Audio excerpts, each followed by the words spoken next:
मैं अभिषेक सिंह आपके अपने लोकप्रिय चैनल 5 जन्य फॉर ऑल पे स्वागत वंदन अभिनंदन करता हूं। जैसा कि ये चैनल सामाजिक विषय को लेके अपनी यात्रा पे निकला है, हमारे परम मित्र चंदन पांडे जी द्वारा ये यूट्यूब पे एक नया इनिशिएटिव आपके बीच लाया गया, जिसको आगे बढ़ाने का कार्य चल रहा है। उसी क्रम में मैं आज एक भूगोल विषय वस्तु के रूप में आपके बीच आया हूं और उसके बारे में जानने का प्रयास करेंगे।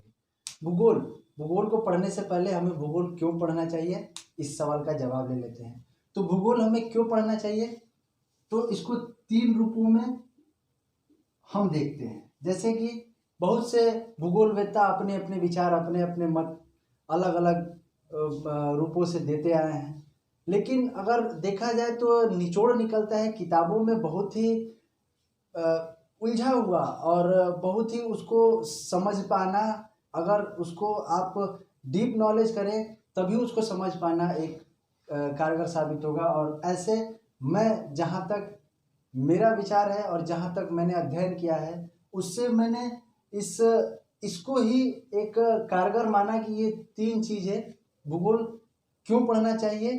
तो पहला है कि पृथ्वी का अध्ययन।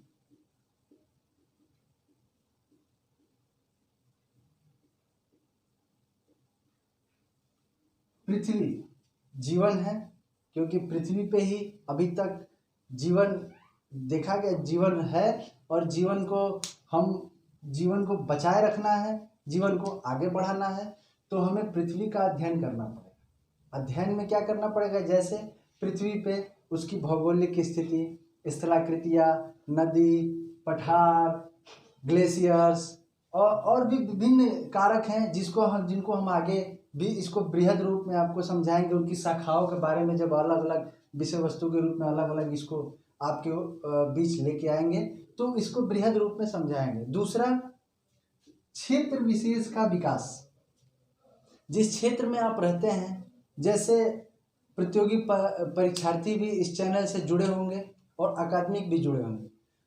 अकादमिक परीक्षार्थी आगे चल के अगर वो प्रतियोगी परीक्षाओं में प्रतिभाग करते हैं और आगे अगर वो कहीं उनको प्रशासक बना के भेजा गया, तो उस क्षेत्र के बारे में जब तक हमें पता नहीं होगा तो हम उस क्षेत्र का विकास नहीं कर पाएंगे। जैसे उस क्षेत्र में कृषि कौन कौन सी होती है, कौन कौन सी करनी चाहिए, वहाँ की स्थलाकृतियाँ कैसी हैं, वहाँ नदी है, पठार है, ग्लेशियर्स है, बर्फ है, क्या है, उसके बारे में हमें जानना चाहिए। तभी हम उस क्षेत्र के विकास में अपना योगदान दे पाएंगे। और तीसरा है इसमें पर्यावरण,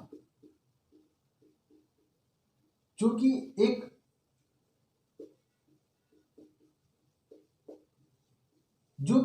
एक विषय के रूप में भी ये बहुत बृहद है।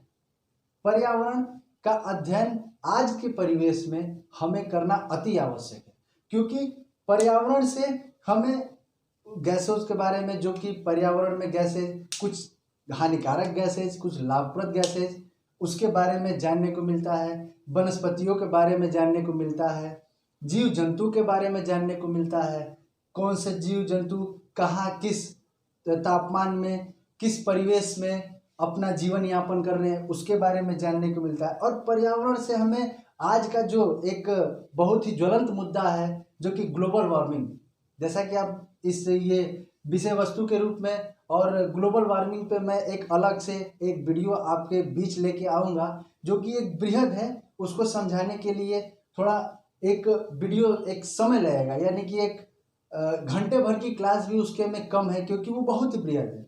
ऊपर से पर्यावरण में आप विभिन्न प्रजातियां जो भी हैं, जैसे कि हमारे देश में विभिन्न प्रजातियां हैं, कुछ डेंजर्ड स्पीसीज हैं, कुछ इंडेंजर्ड स्पीसीज हैं। यानी कि इसका मतलब क्या है, इसका मतलब ये कि कुछ विलुप्त प्राय प्रजातियां हैं, कुछ अभी विलुप्त होने के कगार पे हैं, कुछ विलुप्त हो चुकी हैं। वो कहाँ हैं, वो क्यों विलुप्त हुई, इसके बारे में भी हमें जानने को मिलेगा। तो पर्यावरण एक विषय वस्तु के रूप में और एक भूगोल के भाग के रूप में बहुत ही एक अच्छा अपना कारगर अपना रोल प्ले करता है। और इन तीनों रूपों को अगर हम जान लें तो इससे हम भूगोल के बारे में कि भूगोल हमें क्यों पढ़ना चाहिए, इसका जवाब आपको मिल जाएगा। अब एक सवाल उठता है कि एक सवाल आया था 2011 यूपीएससी में, लोक सेवा आयोग, केंद्रीय लोक सेवा आयोग, इसमें एक सवाल आया था कि इतिहास बदल सकता है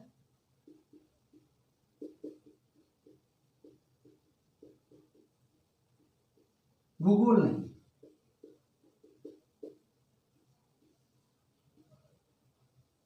बहुत से लोग आज, मुझे आशा है कि इसके बारे में पहली बार जानेंगे कि इतिहास बदल सकता है भूगोल नहीं। इसका मतलब क्या है? जैसे 1857 की क्रांति में दो इतिहास लिखे गए, एक अंग्रेजों द्वारा जो कि हमारे पे शासन किया करते थे, और एक हमारे भारतीयों द्वारा। अंग्रेजों ने 1857 को सिपाही म्यूनिटी यानी कि सिपाही विद्रोह कहा, लेकिन हमारे देश के लेखकों ने, हमारे देश के बुद्धिजीवियों ने उसको एक क्रांति का दर्जा दिया। तो इतिहास का फेरबदल यानी कि अपने मनोदशा पे निर्भर करता है, हमारी मानसिक दशा और हमारी सोच, हमारे सोचने की क्षमता कहाँ तक है, हम उसको लेके और इतिहास का लेखन करते हैं। जैसे कुछ लोग अंग्रेजों को बहुत बुरा कहते हैं, कुछ लोग डलहौजी को कहते हैं कि रेलवे का जनक, पोस्टल का जनक, टेलीग्राम का जनक। तो कुछ विभिन्नताएं हैं और कुछ अपने इतिहासकारों में भी एक मतभेद है। तो इतिहास बदल सकता है, यानी कि इतिहास बदल ये नहीं, अब ये नहीं कि सिंधु घाटी सभ्यता को जो पढ़ा गया उसको बदल के कुछ और लिख दिया जाए। मैं ये कह रहा हूँ कि इतिहास में जोड़ा घटाया जा सकता है, लेकिन भूगोल चिरस्थायी है, अस्थायी है, एक विषय के रूप में और एक भौगोलिक संरचना के रूप में भी। जैसे एग्जाम्पल के तौर पे भूगोल में हम देखते हैं कि जैसे हम उत्तर प्रदेश में रहते हैं तो ये तराई क्षेत्र है। तराई क्षेत्र यानी कि गंगा, यानी कि दोआब उपजाऊ क्षेत्र होते हैं। अगर यही हम उत्तराखंड के ऊपर हिमाचल में चले जाएं, जम्मू कश्मीर में चले जाएं, तो वहाँ दुर्गम इलाके हैं। अब क्या ये स्थलाकृतियाँ बदल सकती हैं? ये बहुत समय लगेगा, इसके में समय है। यानी कि कुछ विद्वानों ने जैसे परिकल्पना देखें कि भूगोल की पृथ्वी की उत्पत्ति और ब्रह्मांड की उत्पत्ति में कुछ विद्वानों ने अपनी अपनी अलग अलग परिकल्पना दी है। जैसे बिग बैंग थ्योरी हुआ, निहारिका परिकल्पना हुआ। तो ये कुछ कल्पना है और कुछ क्या बहुत ही हद तक कल्पनाएं हैं, क्योंकि ये एक अपने दिमाग की, अपने सोच की उपज है। खैर उन्होंने इतना सोचा, यही बहुत बड़ी बात है। और दूसरी चीज कि भूगोल की जैसे हम बात कर रहे थे कि स्थलाकृतियाँ और इतिहास और भूगोल में अंतर बता रहे थे। तो भूगोल इतिहास में फेरबदल किया जा सकता है, यानी कि इतिहास में जोड़ा घटाया जा सकता है, लेकिन भूगोल में नहीं।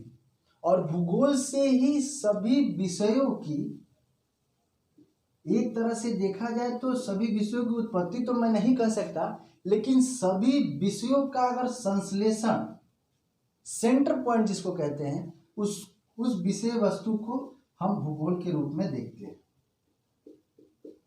एग्जाम्पल के तौर पे भूगोल से हमें अर्थव्यवस्था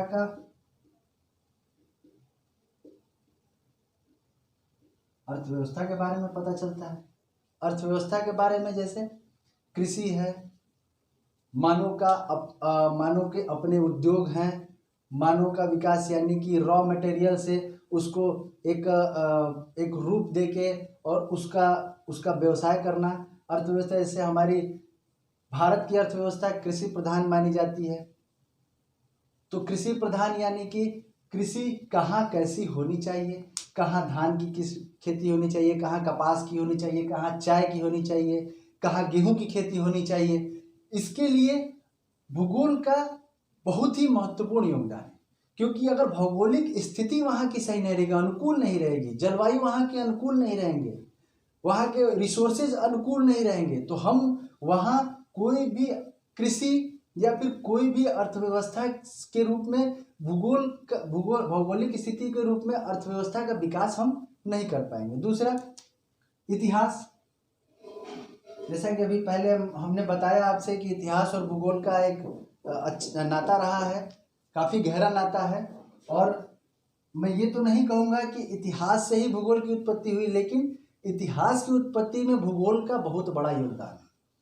जैसे हमारे ग्लोब पे उत्तर भारत में जो सभ्यताएं विकसित हुई, सिंधु घाटी सभ्यता हुई, फारस में और ईरान में, मिस्र में मेसोपोटामिया की सभ्यता हुई। तो इन सभ्यताओं का विकास किन परिस्थितियों में हुआ? जैसे सिंधु घाटी सभ्यता नदी घाटी सभ्यता है। नदी घाटी यानी कि नदियों के किनारे बसी। नदियों के किनारे का मतलब ये है कि नदियों से हमें जल की प्राप्ति होगी, जल से सिंचाई के साधन मिलेंगे, कृषि होगा। और सूर्य, जैसे कि मैं इतिहास के साथ साथ इसमें धर्म और संस्कृति को भी जोड़ना चाहूँगा। तो इतिहास में ही जैसे सिंधु घाटी सभ्यता में सूर्य की उपासना की जाती थी और आपका गाय को अघन्या माना जाता था, यानी कि गाय दूध देती थी, दूध से काफ़ी भरण पोषण होता था।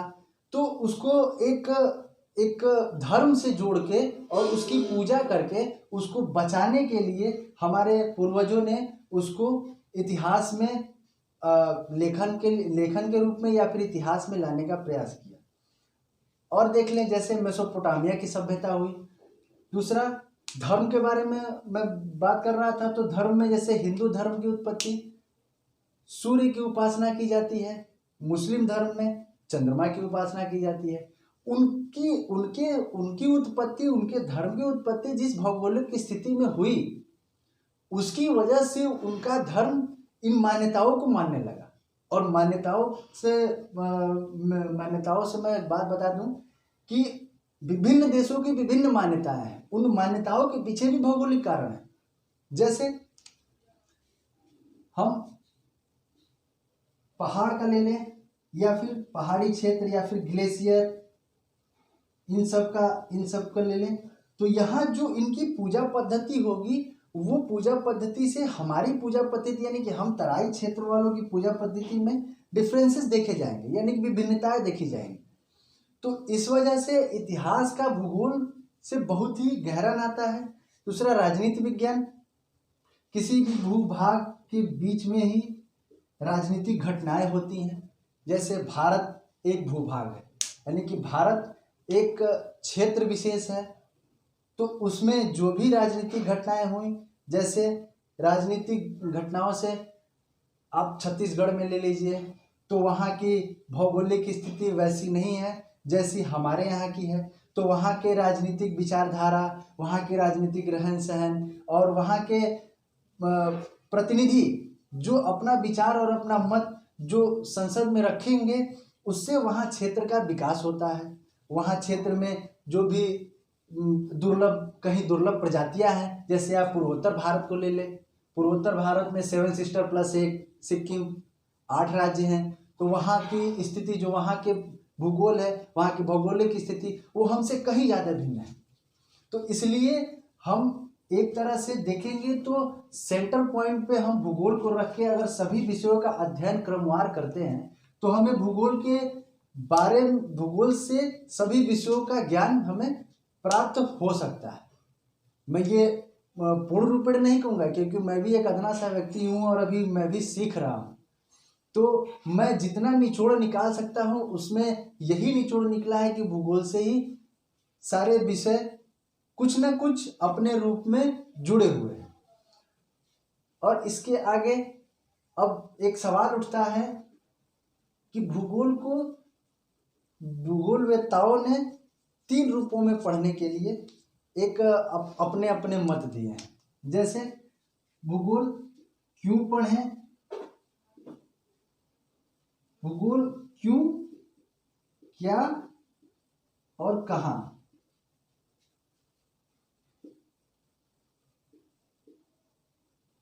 क्यों का मतलब, जैसे भूगोल हम क्यों पढ़ें, तो हमें अपने आसपास के आवरण के बारे में, पर्यावरण के बारे में, स्थलाकृतियों के बारे में, पर्वत पठारों के बारे में जानने का एक जरिया है, एक माध्यम है भूगोल। तो उसको पढ़ने से ये मतलब निकलता है कि क्यों पढ़ने से मतलब ये निकलता है कि हमें ये एक स्थलाकृति दी गई अब आप कहेंगे ये क्या है, ये तो मेज बना दिया। नहीं, ये पठार निर्मीय स्थलाकृतियां हैं। तो इसके बारे में जानने के लिए हमें भूगोल का अध्ययन करना है। क्यों, क्या करें, क्या यानी कि भूगोल में हम ये पठार जो है, ये स्थलाकृति मैंने बना दी, इसको मैं पठार अब बता दिया आपको। लेकिन अगर स्थलाकृति बना के मैं पूछूं कि ये क्या है, तो आप कहेंगे कि ये क्या बना दिया। तो इस क्या का अगर उत्तर देखें तो इससे निकलता है कि इसको मैंने कहा है कि ये पठार है।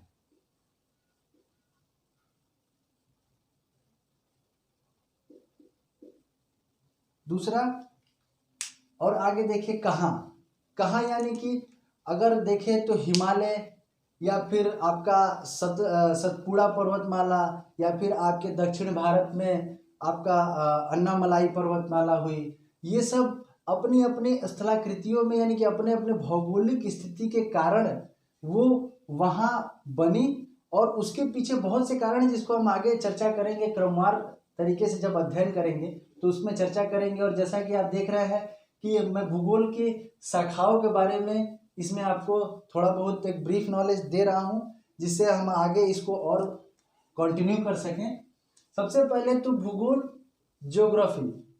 ज्योग्राफी शब्द दो शब्दों से मिलकर बना है, जैसे जियो यानी कि पृथ्वी और ग्राफस यानी कि वर्णन। तो पृथ्वी का वर्णन ही ज्योग्राफी है। इसको एक भूगोलवेत्ता थे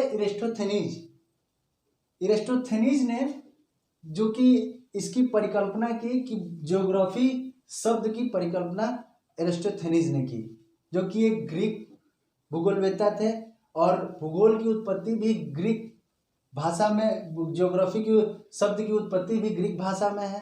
तो ये ग्रीक भूगोलवेत्ता थे जिन्होंने ज्योग्राफी शब्द को दो भागों में तोड़ के बताया। इसकी शाखाओं के बारे में बात कर ले, यानी कि हम आगे क्या क्या पढ़ेंगे और किसके किसके बारे में पढ़ेंगे। तो इसकी 3 शाखाएं हैं, मुख्यतः 3 शाखाएं हैं। जैसे पहला है प्राकृतिक भूगोल। प्राकृतिक भूगोल क्या है? प्राकृतिक भूगोल में 4 भाग, मुख्यतः 4 भागों में हम प्राकृतिक भूगोल को पढ़ेंगे। प्राकृतिक भूगोल में पहला है भू आकृति विज्ञान, यानी कि जैसा कि मैंने आपको बताया कि भू आकृति जिसमें पर्वत है, पठार है, आपके झरने हैं, आपके ये मतलब जितने भी आकृतियां हमारे पृथ्वी पे हैं उसका अध्ययन हम इस विज्ञान में करते हैं, भू आकृति विज्ञान में। इसका हम आगे भी आपको इसको बृहद रूप में बताएंगे, तो इसमें क्या क्या चीजें हैं हम आपको इसको लेके आएंगे। दूसरा, जलवायु विज्ञान। जलवायु, किसी भी भौगोलिक परिस्थिति को बनाने में जलवायु का बहुत बड़ा योगदान रहा है। जैसे यहाँ वर्षा, जैसे हमारे देश में एक मासीन राम जगह है जो कि जहाँ बहुत ही अत्यधिक वर्षा आकी जाती है मौसम में, क्योंकि ये कीपाकार आकार में, गारो, खासी, जयंतिया 3 पहाड़ियों के बीच में ये एक जगह है जो कि मासीन राम के नाम से जाना जाता है, जहाँ बहुत ही अत्यधिक वर्षा होती है। और एक जगह रेगिस्तान, यानी कि आप राजस्थान को ले लीजिए, जयपुर जोधपुर को ले लीजिए, वहाँ वर्षा बहुत कम पहुँचती है, यानी कि आप कह सकते हैं कि 25 से 50 सेंटीमीटर की वर्षा वहाँ होती है। अब वर्षा के बारे में, वर्षा कैसे होती है और मानसून हमारे देश में कैसे आता है, इसके बारे में भी हम मानसून विज्ञान में आगे चर्चा करेंगे। बहुत ही रोचक है। आप अगर मानसून को समझ लिया तो आपने आधा भूगोल समझ लिया, क्योंकि मानसून से ही सारे कृषि और सारे आर्थिक गतिविधियां मानसून पे ही निर्भर करती है। तीसरे में जल विज्ञान, जिसमें नदियां हुई, झरने हुए, समुद्र हुआ, इसमें इन सब चीजों का जल विज्ञान में अध्ययन करेंगे। मृदा विज्ञान, जलोढ़ मृदा हुई, लेटराइट मिट्टी हुई, काली मिट्टी हुई, पीली मिट्टी हुई, ये कहाँ क्यों वही है काली मिट्टी, क्यों हमारे यहाँ जलोढ़ मृदा, भावर हुआ, तराई हुआ, ये सारे इन सभी मृदाओं का अध्ययन हम मृदा विज्ञान में करेंगे। आगे हम इसकी कक्षाएं आपको ले आते रहेंगे। और भूगोल को सबसे बड़ी बात कि भूगोल को पढ़ना केवल किताबों से भूगोल नहीं सीखी जा सकती। भूगोल के लिए आपके पास मैप होना चाहिए, भारत का, विश्व का, प्राकृतिक और पॉलिटिकल और दोनों मैप होने चाहिए। तो उसके आप ग्लोब ग्लोब होना चाहिए आपके पास, क्योंकि आप जब तक एटलस को अपने साथ लेके भूगोल को नहीं पढ़ेंगे तो आप भूगोल को समझ नहीं पाएंगे। यानी कि आप पढ़ तो लिए कि दिल्ली यहाँ है, लेकिन अगर पूछ दिया जाए कि दिल्ली कितने अक्षांश और देशांतर पे है तो आप नहीं बता पाएंगे, जब तक आपके पास एक सुदृढ़ मैप ना हो, मानचित्र ना हो, और मानचित्र से ही हम भूगोल को अच्छी तरह से समझ पाते हैं। दूसरा हम पढ़ेंगे मानव भूगोल। मानव भूगोल में सामाजिक एवं सांस्कृतिक भूगोल, हमारे मानव की सामाजिक दशा क्या है, सांस्कृतिक दशा क्या है, हम क्यों ऐसी पूजा पद्धति अपनाते हैं, क्यों नहीं हम विभिन्न प्रकार की पूजा पद्धति अपनाते हैं, उस बारे में हम इस सांस्कृतिक भूगोल में जानने का प्रयास करेंगे। इसी मानव भूगोल में ही जनसंख्या और अधिवास भूगोल, जनसंख्या और अधिवास भूगोल, जनसंख्या यानी कि पॉपुलेशन कहाँ ज़्यादा है, कहाँ पॉपुलेशन डेंसिटी ज़्यादा है, कहाँ कम है। जैसे दिल्ली में पॉपुलेशन डेंसिटी ज़्यादा है, अरुणाचल में कम है, क्यों कम है, इसके बारे में हम जानेंगे। और अधिवास यानी कि हम कहाँ निवास करते हैं, हमारी बस्तियाँ कैसी हैं, हमारे बस्तियों में इंफ्रास्ट्रक्चर कैसा है, हमारी बस्तियों में रास्ते, हमारे बस्तियों में और भी विभिन्न चीज़ें और विभिन्न विषय वस्तु इसमें देखेंगे। तीसरा है आर्थिक भूगोल। आर्थिक भूगोल यानी कि मानव अपने भौगोलिक यानी कि अपने संसाधनों को आर्थिक रूप में किस प्रकार परिवर्तित करता है। यानी कि अगर एक छोटा सा एग्जाम्पल ले ले तो एक सर्फ बनाने की जो फैक्ट्री है या फिर जो सर्फ बनाते हैं उसमें क्या क्या रॉ मटेरियल लगे, क्या क्या उसमें संसाधन का प्रयोग हुआ, उसके लिए हमें आर्थिक भूगोल को पढ़ना आवश्यक होता है। चौथा हुआ राजनीतिक भूगोल। जैसा कि मैं आपको पहले बताया कि राजनीतिक विभिन्नताएं पाई जाती हैं हमारे देश में।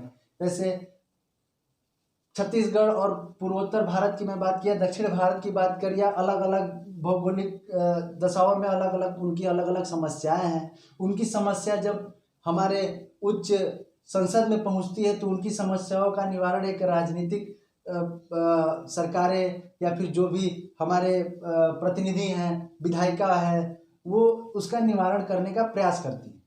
जैसे कि इसी में एक मैं आपको बताना चाहूँगा कि 2015 से पहले योजना आयोग हुआ करता था, और योजना आयोग को मोदी वन सरकार ने बदल के नीति आयोग कर दिया।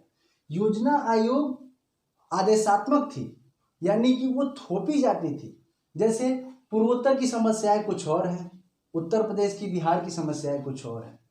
तो जरूरी नहीं है कि वहाँ उनको चावल की खेती नहीं हो रही तो वो भूखे रहेंगे, वहाँ उनके लिए और भी संसाधन है, उससे हम उनके लिए कृषि की एक कृषि का नया एक मुहिम लेके आ सकते हैं, या फिर कृषि के लिए एक नई टेक्नोलॉजी ने। इसीलिए नीति आयोग का गठन किया गया कि विभिन्न क्षेत्रों की विभिन्न समस्याएं हैं, और उन समस्याओं को इस आयोग के माध्यम से हम एक टीम रखेंगे जिसको अलग अलग समस्याओं के लिए अलग अलग उनके लिए प्रावधान किए जाएंगे।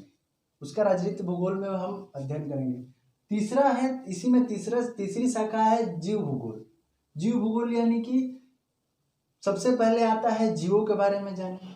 जीव जैसे आपका होगा, हम मनुष्य भी एक जीव में आते हैं, तो इनके बारे में जाने। वनस्पति भूगोल, वनस्पतियाँ यानी कि आपके जो भी कृषि हैं, जैसे कपास हुआ, आपके चाय की खेती हुई, आपके धान की खेती हुई, आपकी गेहूं की खेती हुई, इन सब के बारे में हम वनस्पति विज्ञान में जानेंगे। तीसरा पारिस्थितिकी भूगोल बहुत ही महत्वपूर्ण है। इसमें अपने स्पीसीज के बारे में, यानी कि अपने जो भी हमारे देश में या फिर जो भी हमारे भौगोलिक क्षेत्र में प्रजातियां हैं, जैसे प्रजातियों को संरक्षण प्रदान करने के लिए नेशनल पार्क बनाए गए, वाइल्ड लाइफ सेंचुरीज बनाई गई, तो इनकी विलुप्त, जैसे कुछ रेड डाटा बुक में कुछ प्रजातियों को डेंजर्ड स्पीसीज में, कुछ इंडेंजर्ड स्पीसीज में रखा गया है। तो इसके बारे में हम इन प्रजातियां कौन कौन सी कहाँ कैसे पाई जाती हैं और क्यों पाई जाती हैं, ऊंट क्यों रेगिस्तान में ही पाए जाते हैं और वहीं क्यों वो अपना जीवन यापन कर सकते हैं। वनस्पतियों में जैसे कटीली वनस्पतियाँ रेगिस्तान में पाई जाती हैं, कटीली वनस्पतियाँ आपके पहाड़ों पे, आपके ये बर्फों पे, जैसे कि आपके टुंड्रा प्रदेश हुए वहाँ पाई जाती हैं। तो वो उनकी परिस्थितियाँ क्या हैं, उनकी वनस्पतियाँ वहीं क्यों उपजी, इसके बारे में भी हम जानेंगे। पारिस्थितिकी भूगोल, पर्यावरण, जैसा कि मैं आपको बताया कि पर्यावरण एक बहुत ही महत्वपूर्ण, इस भूगोल में अगर पर्यावरण को अच्छे से आपने समझ लिया तो भूगोल के बारे में भी मैं समझता हूँ कि 50% आप भूगोल को समझ लेंगे। तो इसी विषय वस्तु को लेके हम और भी आगे अपनी कक्षाएं लाते रहेंगे। और मैं अपने वीडियो समाप्त करने से पहले आपसे अपील करूंगा कि अगर आपको इस वीडियो में कोई भी त्रुटि हो, जैसा कि मैं पहली बार कोई कक्षा ले रहा हूं, हमारे मित्र चंदन पांडे जो कि इस चैनल को अपने सामाजिक विषय को लेकर यात्रा प्रारंभ किए हैं, तो मैं पहली बार इस उनकी इनिशिएटिव में, उनके इस सामाजिक विषय की यात्रा में अपना कदम से कदम मिला के चलने का पहला प्रयास है। तो आप अपने कमेंट बॉक्स में प्रतिक्रिया दीजिएगा, जिससे हमें और भी सुधार की आवश्यकता हो, और आवश्यकता है तो क्या है। देखिए, मैं ये नहीं कहूँगा कि मैं ही समग्र हूँ और मैं ही सब कुछ बता दूंगा। मुझसे भी गलतियाँ होती हैं और मनुष्य से ही गलतियाँ होती हैं और गलतियों से ही सीखा जाता है। तो आप अपने कमेंट बॉक्स में प्लीज़ हमें बताइएगा कि हमें क्या और सुधार करने चाहिए और आगे। और दूसरी चीज़ एक अपील करना चाहूँगा कि आप अगर अब तक सब्सक्राइब नहीं किए हैं तो प्लीज़ सब्सक्राइब करें और बेल आइकन जरूर दबाएं कि हमारे नए वीडियो आए तो आपको नोटिफिकेशन मिल सके। इसी के साथ जय हिंद, जय भारत।